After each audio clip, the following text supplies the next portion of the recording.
গাঙ্গুলি বাড়িতে আজই কুসুমের শেষ দিন। হ্যাঁ দর্শক, কুসুম সিরিয়ালের আজকের ধারাবাহিকে আমরা এমনটাই দেখতে পাবো। কুসুমকে দেবলিনা বলছে যে এ বাড়িতে আজকেই তোমার শেষ দিন।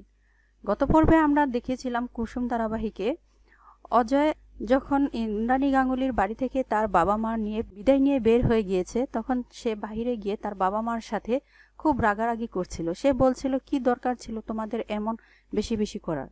তোমাদের জন্য আমি আর একটু হলেই ধরা পড়ে যেতাম। তখন অজয়ের বাড়া করা মা বলে যে এত জাঁকজমক দেখে আমি নিজেকে সামলাতে পারিনি, তাই এমনটা করা। তখন অজয় তাকে ধমকের স্বরে বলে, যাও এখান থেকে, কাল আবার আমার বাসায় আসবে, রিহার্সাল আছে। তখন অজয় তার বাবা মাকে সেখান থেকে বিদায় করে দেয়। এমন সময় দেবলিনা তাকে পিছন থেকে ডেকে ওঠে। দেবলিনাকে দেখে অজয় বলে, ম্যাডাম আপনি এখানে?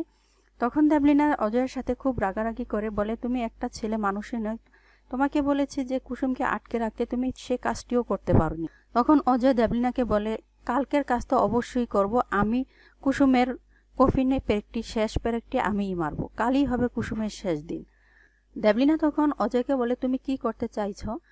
তখন অজয় দেবলিনাকে বলে, কাল আমি কুসুমকে নিয়ে কুলদেবতার মন্দিরে যাব।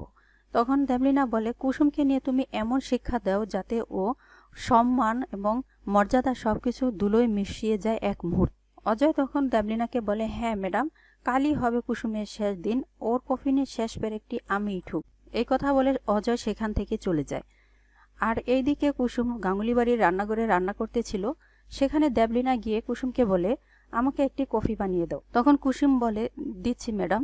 এই কথা বলে যখন কুসুম কফি দিতে যাবে, এমন সময় দেবলিনা তার পাশে গিয়ে বলে, শুনলাম তুমি এই গাঙ্গুলি বাড়ি থেকে নাকি ফাইনালি বের হয়ে যাচ্ছ।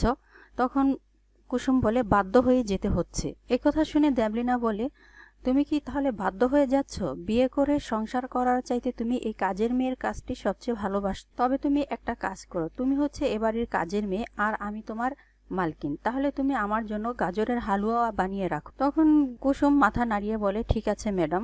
এমন সময় দেবলিনা মনে মনে বলতে থাকে যে এই দেবলিনা চ্যাটার্জিকে তুমি চ্যালেঞ্জ করে ভুল করনি কুসুম, তুমি পাপ করেছ, এর খেসারত তোমাকে পেতেই হবে, আর কাল তুমি এই পাপের সাজা অবশ্যই পাবে। তাহলে দর্শক, কুসুমের জীবনে কি বিপদ নেমে আসতে চলেছে আপনি যদি অনুমান করতে পারেন তাহলে কমেন্ট বক্সে কমেন্ট করে জানাবেন। আর ভিডিওটি ভালো লাগলে অবশ্যই একটি লাইক দিবেন আর আমার চ্যানেলের পরবর্তী আপডেট পেতে চ্যানেলটিকে সাবস্ক্রাইব করে রাখবেন। ভালো থাকবেন, সুস্থ থাকবেন। ভিডিওটি শেষ পর্যন্ত দেখার জন্য অসংখ্য ধন্যবাদ।